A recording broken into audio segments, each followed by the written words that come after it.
The train continues to roll along. We now welcome in Big Hoppa, Travis Browne. Of course, he meets Matt Mitrione in January. A lot to talk to him about. He's on the phone right now waiting for us. Travis, how are you? What's up, Ariel? How you doing, man? Great to talk to you, my friend. Great to have you on the show. Thank you very much for the time. So like I said, you have a big fight coming up, a lot to talk to you about, but I want to kind of move in a chronological order here, Travis, because I do believe, and correct me if I'm wrong, this is your first interview in quite some time. So there's a few things that, I'd just like to address if that's okay with you. Of course, everyone knows back in July 8th to be exact, you were accused by your wife of domestic violence, and then you were suspended indefinitely. You have since been, released of that suspension. The suspension is no more. Of course, as I said, you're fighting Matt Mitrione in January. This is your first interview since, like I said. I wanted to get your reaction to that because we really don't know how you've been dealing with that, and of course, how you've dealt with the news once it came out. What would you like to say about this accusation? First, it's just an unfortunate situation. And the thing about it is it really showed me the support from the people that I need to have in my life.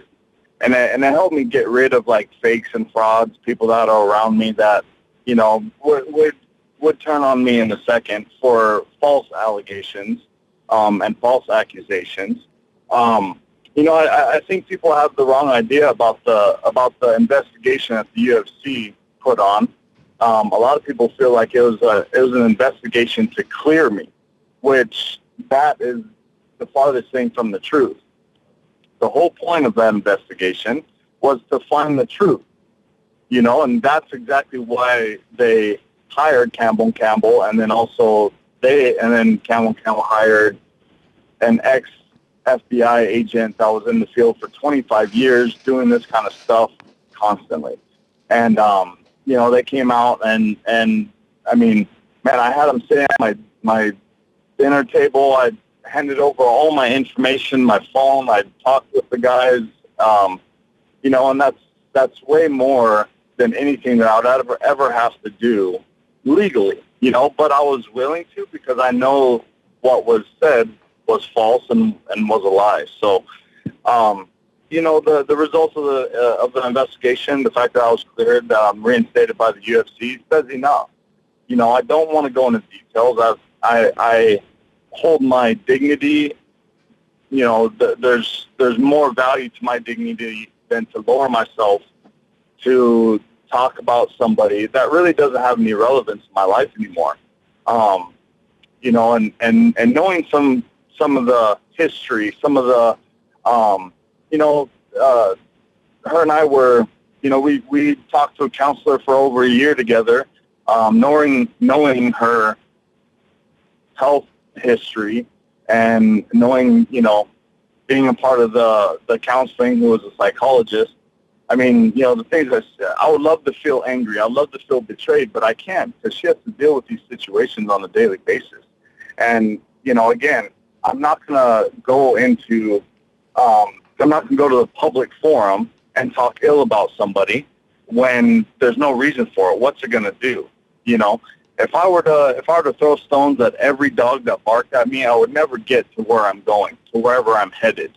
And so, that's why I kept quiet during this whole situation, is I let it play out.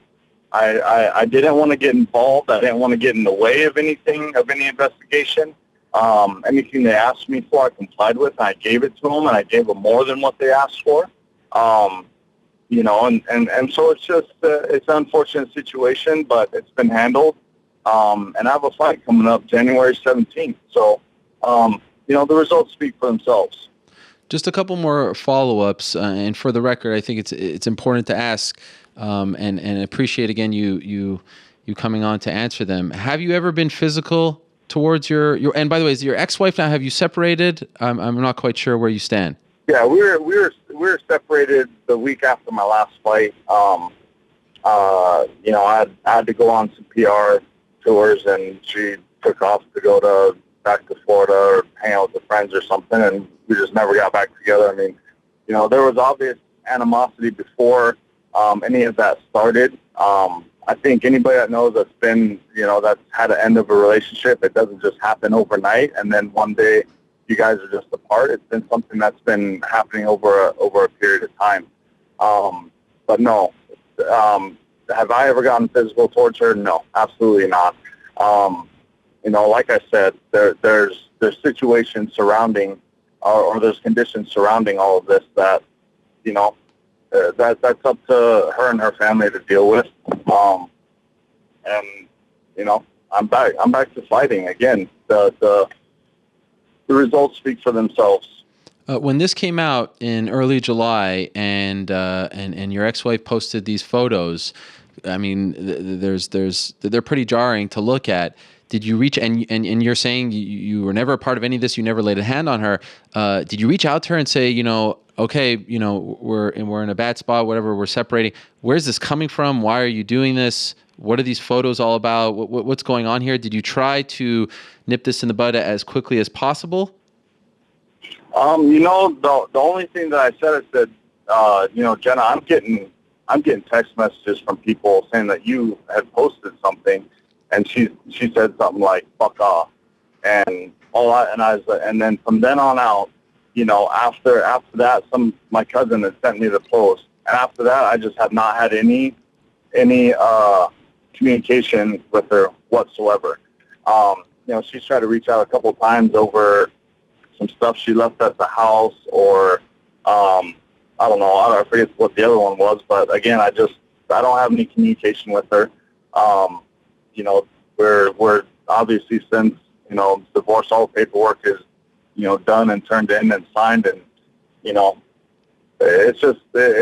it's been a process that we're talking about it now here in October, but it's something that I took care of back in July, August, whatever, or June, July, August, and I've already moved on with my life. I'm continuing to progress as an MMA fighter, as a father, and that's what I took this summer to do, is to really focus on my kids and on my career, and let the investigation work itself out. You didn't respond. I would look at your Instagram. I would see hashtags, little messages here or there, but you didn't do any interviews or anything like that. And domestic violence is obviously a very serious accusation. It's a very serious label to put on someone. How difficult was it to not respond, and B, to see, because I would look also at your Twitter and your Instagram to see what people are saying to you, and people were saying some pretty nasty comments. How difficult was it to look at all of that? Yeah, man. I mean, it's tough. People are gonna be sitting by their computers waiting for something so that they can chime in on. Was it hard to respond to those people, those kind of keyboard warriors, these guys that they think they're all tough and this and that? But again, Errol, I already said it. I said it once already, and I'll keep saying it. If I threw rocks at every dog that barked, I would not get to where I'm going. You know what I mean? That's part of being in the public eye. Unfortunately, not everybody understands that. So some of these people that want to say demeaning things, either things towards me and my kids and this and that, and, again, if people were to ask questions, not necessarily to me, but they would quickly understand that the story just doesn't hold water. I mean, to have a feeling like, I just want to make awareness of this, but I don't want somebody's career or children affected. Man, I'll tell you what, I'm a lot of things. I can be an asshole, right? I can be mean, but putting my hands on a woman is absolutely not in me. That goes everything against my DNA as a human being. And anybody that, the general public may not have an understanding about me and what I do, how I feel about my children, how I feel about my family, how protective I am over, my family and children. And they just see a big guy in a cage that fights, that, knocks people out or this or that. It's unfortunate, but we live in a society that doesn't educate themselves. They don't even click on the heading that they're reading. They just take the heading, or what am I trying to say? Like the headline. The headline. They take the headline, they don't even click on it, and then they come up with their own their own understanding of the story. You know, there was some kind of research done. I think it might have been like New York Times, or I don't know, some big publication where they put out over their media source like a headline like, you know, this generation doesn't read enough or something like that. And when you click on it, what it had was like, this is actually a test just to see if people will actually click on the thing or not before commenting. Well, people had comments like, oh, I read and da-da-da, this and that, and, you know, just comments after comments, thousands of comments and all this kind of stuff off people that didn't even click on the headline. You know, and so for people to not educate themselves on the situation and then come up with their own conclusion is sad. And unfortunately, that's what social media provides for a lot of these people that are too lazy to go out there and find their own answers to educate themselves. After the suspension was lifted, your ex-wife Jenna posted that she is going to press charges after all. Is that still to come here, or is there an update on that situation? That never happened. I don't feel like it's going to. And again, it just confirms why I kept quiet. You know, I would have a hashtag. I had a hashtag for a lot of my posts where it's just like, you know, confidence is silent, insecurities are loud. Because I don't feel the need to come out and say anything. I'm sitting there taking care of my children, you know. My kids are asking me questions about it. You know, their friends are bringing it up to them. You want to talk about bringing it up in a way that's not going to affect my family or my career. It was handled the exact opposite way, you know. And for her, and for there not to be charges pressed, it just kind of shows the motives that went behind it all. And again, that comes from having a knowledge of the history of her history of over the last 3 years, over, you know, knowing from what she's told me over the last, you know, over her lifetime, and seeing patterns and seeing this and that. Speaking with a psychologist for over a year about her and I, it was just one of those things where, man, you know, I would love to be angry. Again, I would love to be angry and be resentful and this and that, but I can't. I can't. In all honesty, I can't, because there are situations I have to deal with on a daily basis. But, you know, the one thing that I am at this point is indifferent. And I know you can't even really call that a feeling, because that's kind of the definition is the absence of feeling. That's indifference. And so, you know, it's just, I've been moving on with my life over the summer. I've been, you know, focusing on something else. I had a hunt this last summer.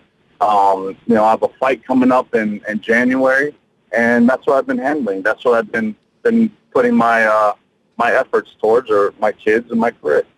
A byproduct of this story coming out has been other stories that you are dating Ronda Rousey. What do you want to say about this? You know, I remember when I used to date, you know, like back in high school, and, you know, when you'd be cool, have a boyfriend or a girlfriend or this or that. Man, dating is for children. You know what I mean? Dating's for kids. You know, over the summer, through all the shit that I kind of had to shuffle through, that to sift through. You know, Ronda and I started talking throughout the summer, and, you know, I would say now that we are together. She's my woman and I'm her man. So there's no boyfriend, girlfriend stuff. There's no dating. We're together. Well, congratulations on that. She, I mean, yeah, you don't need me to tell you this in case you didn't hear it, is a megastar. What is that like for you? That must be an interesting experience, right? I mean, she's one of the most famous athletes in the world.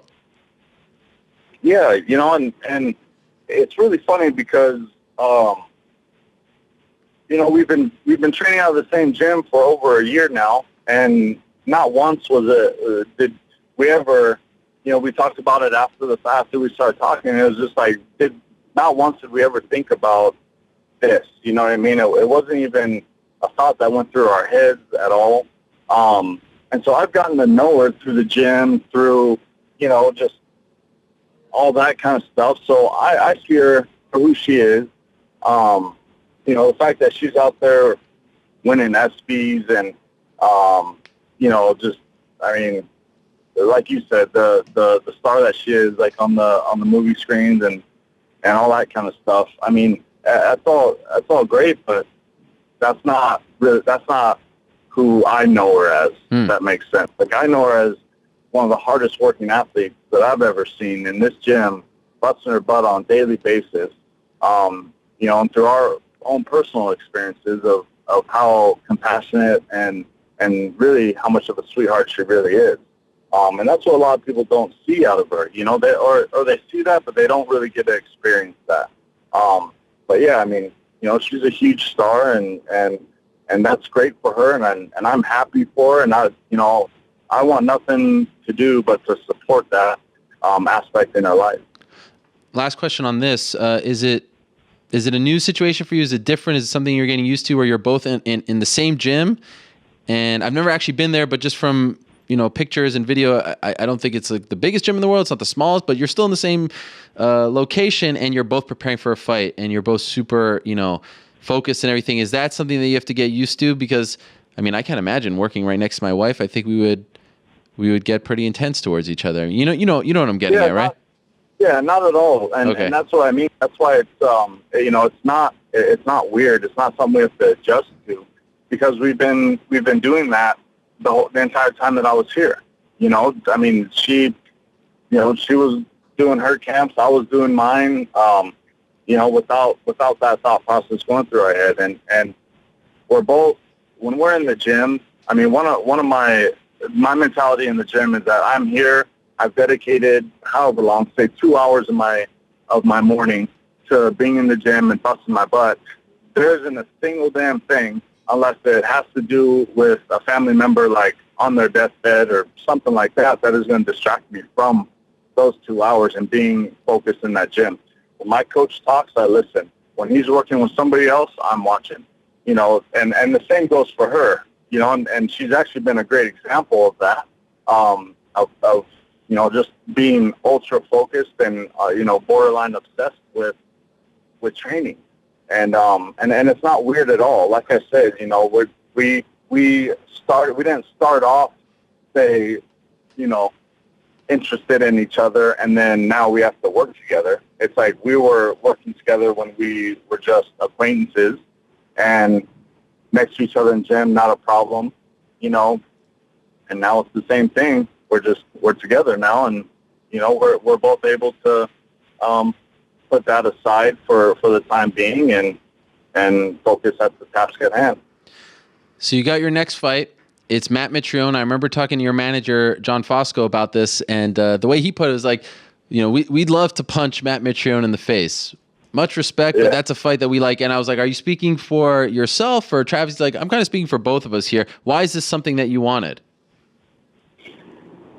Well, I mean, ever since my last fight, or his last fight, I think, which was in June, I mean, he took to Twitter right away and just started trying to call me out, trying to be respectful about it, and just not letting out the gas pedal. And it's one of those things where, man, I was going through a lot of stuff at the time. I didn't respond at all because, again, I'm dealing with a different situation. Mm-hmm. So at this point, it looks like he's my next opponent, and I'm not one to ever try to choose fights. When Joe Call said, "Hey, I have this guy on this date," it's like, Joe, let's do it. Whatever you feel is best. I feel like I have the champion's mindset, and that I'm going to fight everybody someday anyways when I'm holding that strap. That it doesn't matter when or where. You get me there and tell me I'm fighting this guy on this day, and I'm going to go out there and whoop smash.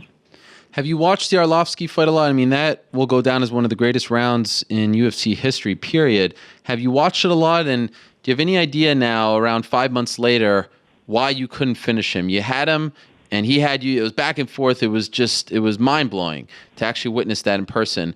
But have you figured out why you couldn't actually finish him? Well, Ariel, I tried my damnedest. I know you did. So I haven't actually watched that fight yet. I've seen clips of it. Oh, wow. People post on the internet. and I honestly I refused to watch that fight. And the reason why is I'm so disappointed in my performance in that fight that that I refuse to watch it. I know the mistake that I made. I know that Andre did a great job and capitalized on my mistake, and he won that fight. And we're in the gym now every single day, just about fixing that problem, growing as an athlete, and continuing, getting out there and continuing my success. A lot of people, they don't realize that I was I chose to be a part of the UFC 1 year into my MMA career, which is about 18 months into doing any kind of martial arts. I signed with the UFC and have been on the biggest stage in front of the most people for 5 years out of my 6-year career so far. And so at this point, I'm trying to not make amateur mistakes like I did in that fight. I made a mistake, and again, he did a great job capitalizing on it, and he won the fight. What's the mistake, by the way? Just in my stance, my footwork, and how I threw a punch. Is where I made the mistake. Okay. And then not being in the sport for long enough to know when to, gather myself again, or to, get on my instincts and just fight back, sit down, bite down hard, and just start swinging. And that's what I did, which that's born and bred in me. I'm not running from anybody, and that's part of what makes me an exciting fighter. In hindsight, was it tough? That moment afterwards where you guys embraced and he said sorry and you said don't ever apologize. It was beautiful. It actually got me a little bit emotional. It just kind of encompassed why I love this sport so much. You can go through that and then have that moment. But in hindsight, was it just really tough to fight a friend? No. It wasn't? Okay. No. All right. No, not at all. And that's the thing. That's what, some of these guys are like, man, it's like, this and that and whatsoever. It's like, to me, it's like, man, I have a goal in my life. Andre to me is still a good friend of mine. I still care about the guy. I've had love for him and his family for a long time now, and it hasn't stopped. It didn't stop that night, And if I would have won, it wouldn't have stopped. And now that I lost, it hasn't stopped. You know what I mean? Like, that's the thing is like, man, this is what we do for a living. These guys need to start realizing that it's not about, it's not about personal feelings or egos or this or that. I know Andre is a good man, and I know why he does this for. I know that he does it to provide for his family, to be the best athlete that he can be. And you cannot, like, all you have to do is respect that from him. So I respect him as a man. I respect him as a fighter, and for him to come out and put on the show that he did, was good for him. And on my side of it, I will say that it was very disappointing in the fight that I put on, the performance that I put on.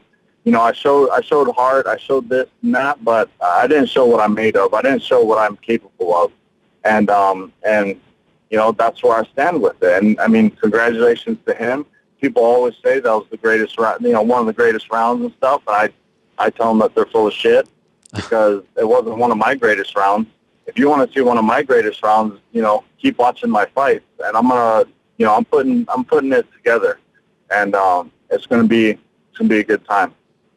Well, you wouldn't be the first person today to say that I'm full of shit, so I take that back. It was not the greatest round. I look forward to better rounds from you, to victorious rounds from you, to greater performances. Anything in good sport, Ariel. Good sport. In closing, and by the way, don't forget, I saw that you called me out on the basketball court. I have not forgotten this. So if you think that this is just something that will slide under the rug, it's not happening. I don't care how tall you are. I don't care your background. I will take you down, my friend. Don't tempt me with a good time. You can put me on a team with anybody. First of all, I don't think I called you out. I think somebody called me out. Yes, I think it was John Anik. So John Anik called me out, and then knowing mine, I think John even brought you into it, did he not? He may have. I think he got a little bit afraid. I think so too. But then I think he was talking about Ben Henderson and me and Yeah. this and that. And man, like I just told you, my instincts tell me not to run from a fight. So I'm ready. I'm ready when you guys are. Don't tempt me with a good time. You can give me any teammate you want, no matter size, shape. It doesn't matter. I will. I think John will be asking to switch on defense here after a little bit once I put it on him. Well, first things Ariel, first. you're gonna have to end up covering me. You're gonna have to cover me. And, bring it, baby. just saying, that's a tough task. All right, fair enough. Before I let you go, and again, thank you so much for the time. Is there anything you'd like to add to what we talked about? I know this was, it was a very trying few months for you, and you kept your quiet and everything. But now that you're talking here, is there anything that I didn't ask you that you'd like to address or add before we say goodbye? No, man. The thing about it is, I'm moving onward and upward, and it was a bump in the road, and it's a very unfortunate situation. But the truth has come to light, and it's in a sense, the truth will set you free. You know what I mean? Even though it's in the court of public opinion, which again, people are just headline hunting, and instead of doing their own, educating themselves, and that's just where we're at. But Ariel, I just wanted to appreciate you, tell you that I appreciate you and taking the time to talk with me and get me on here and continuing our relationship and looking forward to our basketball game endeavor. Yes, absolutely. Thank you so much, Travis. I truly appreciate you coming on. I wish you the best. Looking forward to this fight, January 17th. What a great card. That will be in Boston on FS1. Dominic Cruz versus TJ Dillashaw. Great heavyweight fight added to it. Mitrione, Browne. That should be a lot of fun. Good luck in training, and we'll talk to you very soon, my man. Thanks, sir. Appreciate it. Have a good one. There he is, Travis Browne, stopping by. Interesting stuff from him. We, like I said, appreciate his time greatly.